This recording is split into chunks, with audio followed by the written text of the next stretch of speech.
Assalamualaikum warahmatullahi wabarakatuh. Perkenalkan saya Tia Amelia dengan NIM 01011282328125 yang merupakan mahasiswa semester 4 dari Fakultas Ekonomi Universitas Sriwijaya, Kampus Indralaya. Jadi di sini saya mau memaparkan proposal saya yang berjudul Peran Penggunaan e-wallet terhadap Personal Finance Generasi Z di Era Cashless Society. Langsung saja kita masuk ke bagian latar belakangnya. Nah, jadi kemajuan teknologi di Indonesia itu telah mendorong pertumbuhan sektor bisnis dengan sangat pesat, terutama sejak hadirnya e-commerce yang membuat aktivitas belanja kita tuh menjadi semakin mudah dan juga praktis tentunya. Nah, pembayaran digital itu dikenal dengan istilah pembayaran elektronik, sementara bentuk uang digital itu disebut dengan e-money, dan juga dompet digital itu disebut dengan e-wallet. Nah, pertumbuhan e-wallet pun semakin pesat seiring dengan berkembangnya platform e-commerce. Nah, contoh dari platform e-commerce itu adalah seperti Shopee, Tokopedia, Bukalapak, Lazada, dan juga lainnya. Nah, saat ini juga hampir semua kebutuhan itu dapat dibeli melalui online atau dari e-commerce dengan opsi pembayarannya itu secara e-wallet. Nah, contoh dari e-wallet itu adalah Dana, ShopeePay, GoPay, OVO, dan juga Link Aja. Nah, pesatnya perkembangan fintech atau financial technology telah mendorong perubahan besar dalam metode pembayaran di masyarakat kita tentunya. Nah, yang dulunya ketika kita ingin membayar itu bisa menggunakan uang tunai dan kini beralih ke sistem pembayaran non tunai atau bisa melalui e-wallet tadi teman-teman. Nah, seperti yang kita ketahui juga di mana-mana itu sudah ada tempelan apa ya, barcode kris gitu kan. Nah, saat ini juga masyarakat itu dapat melakukan pembelian itu secara daring atau secara online. Contohnya itu ya seperti yang teman-teman lakukan itu, check out Shopee gitu kan. Nah, tren penggunaan e-commerce itu sangat diminati oleh berbagai lapisan masyarakat, khususnya generasi Z, yang sangat gemar berbelanja secara online. Nah, rumusan masalah dari proposal saya yang pertama ada sejauh mana sih pemahaman generasi Z itu mengenai penggunaan e-wallet. Yang kedua ada apa saja jenis produk e-wallet yang tersedia di Indonesia. Nah, apa faktor-faktor yang mendorong popularitas e-wallet di kalangan generasi Z. Yang keempat ada bagaimana kontribusi e-wallet dalam pengelolaan keuangan pribadi generasi Z di tengah perkembangan masyarakat tanpa uang tunai. Nah, untuk teori ya, tinjauan pustaka dari proposal saya ini itu menyangkut dua teori. Yang pertama ada teori of land behavior, yang kedua ada teori diffusion of innovation. Nah, saya jelaskan terlebih dahulu apa sih teori of planet behavior. Nah, jadi merupakan teori yang digunakan untuk memprediksi dan juga memahami pertimbangan dalam perilaku manusia. Nah, kenapa berkaitan dengan proposal ini? Karena perilaku atau kebiasaan seseorang dalam mengelola keuangan itu dapat dipengaruhi oleh tren pembayaran yang dilakukan melalui fintech atau financial technology yang sudah dijelaskan tadi.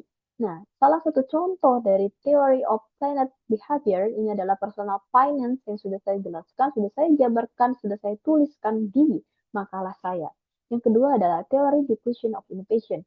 Nah, membahas cara ide, gagasan baru, atau teknologi yang menyebar dalam suatu kebudayaan. Nah, salah satu contoh dari teori diffusion of innovation ini adalah cashless society yang merupakan salah satu variabel yang akan saya jelaskan. Nah, cashless society itu apa gitu kan? Cashless society itu merupakan gaya hidup masyarakat yang cenderung melakukan transaksi keuangan sehari-hari secara non tunai. Seperti yang saya bilang tadi, sudah di mana-mana itu sudah ada tempelan barcode kris, bahkan tukang parkir aja kadang ada krisnya gitu kan. Nah, itu merupakan cashless society atau gaya hidup masyarakat yang cenderung melakukan transaksi keuangan sehari-hari secara non tunai. Nah, variabel penelitian saya ada tiga, yaitu variabel dependennya satu dan juga variabel independennya dua. Nah, variabel independen atau X1, X2-nya. X1-nya adalah peran e-wallet, X2-nya adalah crypto society.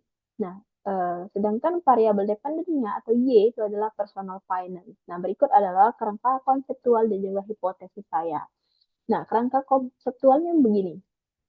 Penggunaan e-wallet berpengaruh terhadap personal finance, begitupun juga cashless society yang berpengaruh terhadap personal finance.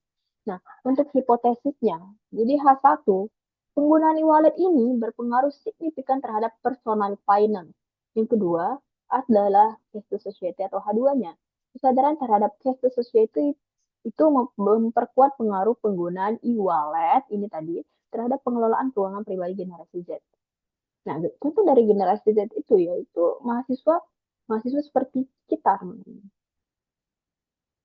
Yang terakhir ada desain penelitian. Nah, jadi apa sih desain penelitian? Menurut Creswell gitu ya, dalam bukunya itu Desain penelitian adalah jenis penyelidikan dalam pendekatan kualitatif, kuantitatif, dan juga metode campuran. Jadi, eh, metode itu ada dua, ada tiga, maaf. Itu adalah kualitatif, kuantitatif, dan juga metode campuran. Nah, yang memberikan arahan spesifik untuk prosedur dalam sebuah studi penelitian. Nah, dalam proposal saya ini menggunakan metode kuantitatif atau metode yang menggunakan angka-angka begitu teman-teman. Dengan tipe hubungan asosiatif kausal. Nah, apa sih itu? Yaitu penelitian yang bertujuan untuk menjelaskan hubungan sebab akibat antara variabel yang diteliti. Nah, untuk teknik pengambilan data itu saya menggunakan teknik angket atau kuesioner begitu teman-teman.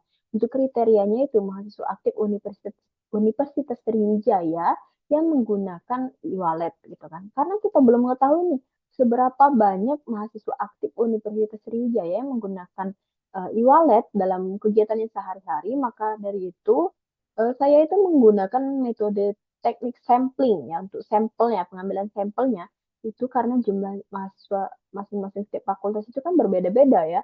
Nah, proses pengambilan sampel ini dilakukan dengan menggunakan kuesioner yang disebarkan melalui Google Form karena kita kan belum mengetahui, saya belum mengetahui seberapa banyak itu kan mahasiswa aktif Universitas Sriwijaya yang menggunakan e-wallet dalam kegiatannya sehari-hari. Maka dari itu eh, saya menggunakan teknik angket atau kuesioner ini. Jadi masyarakat, maaf. Jadi mahasiswa aktif Universitas Sriwijaya yang menggunakan e-wallet itu bisa mengisi Google Form atau kuesioner yang nantinya akan saya sebarkan begitu.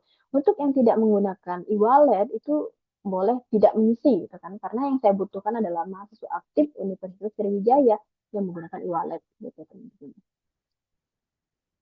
Jadi sekian dan terima kasih. Itulah paparan proposal saya yang berjudul Peran Penggunaan e-wallet terhadap Personal Finance Generasi Z di Era Cashless Society. Kepada Allah saya mohon ampun dan juga saya mohon maaf bila ada salah kata gitu. Saya akhiri. Wassalamualaikum warahmatullahi wabarakatuh.